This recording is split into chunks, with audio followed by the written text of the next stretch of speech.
afternoon, I'm Raylene Ramsey. This is your afternoon news fix for Tuesday, the 27th of January. The government may launch its own inquiry into Mount Manganui's deadly campground slip, with Tauranga District Council already announcing one. Chris Penk is becoming Associate Emergency Management and Recovery Minister and will advise Cabinet on a possible probe. Extreme weather last week displaced an estimated 500 people across the North Island and left 9 dead and 1 missing. The government's giving mayoral relief funds an initial $1.2 million and giving Marae, that stepped up to help, $1 million reimbursement.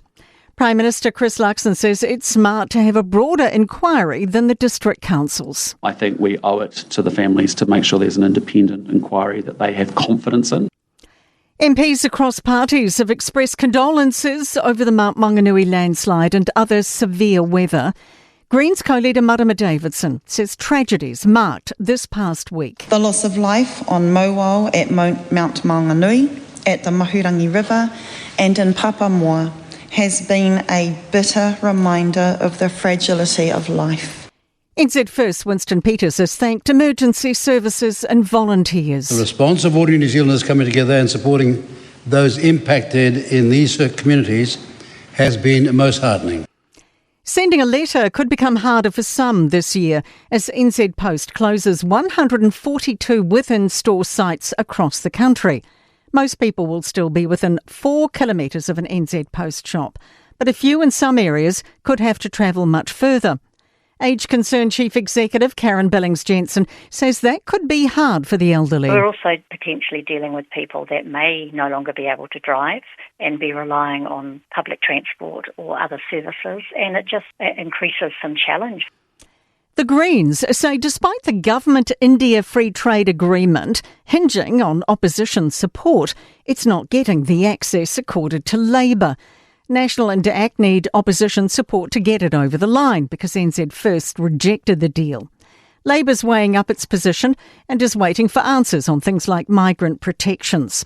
The Greens' Chloe Swarbrick says they've not been given information needed to make a choice. So first and foremost, we need transparency. We need to know fully what is in that deal. The Justice Minister's not worried about his retail crime advisory group as 3 members quit.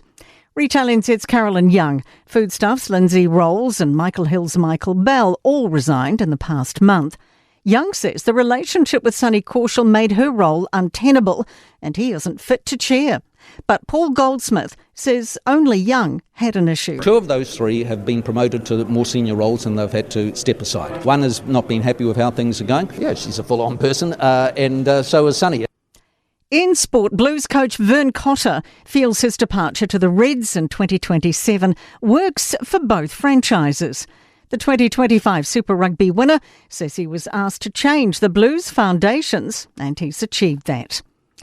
Warriors coach Webster says Luke Metcalf's earliest return from injury is round 7 of the NRL, while Rocco Berry's shoulder surgeries failed and he's going back under the knife. Top seed Arina Sabalenka is into the Australian Open semi-finals after beating American teenager Eva Jovic 6-3, 6-love. That is your latest news fix. We'll be back with the next update tomorrow morning from the Newstalk ZB newsroom.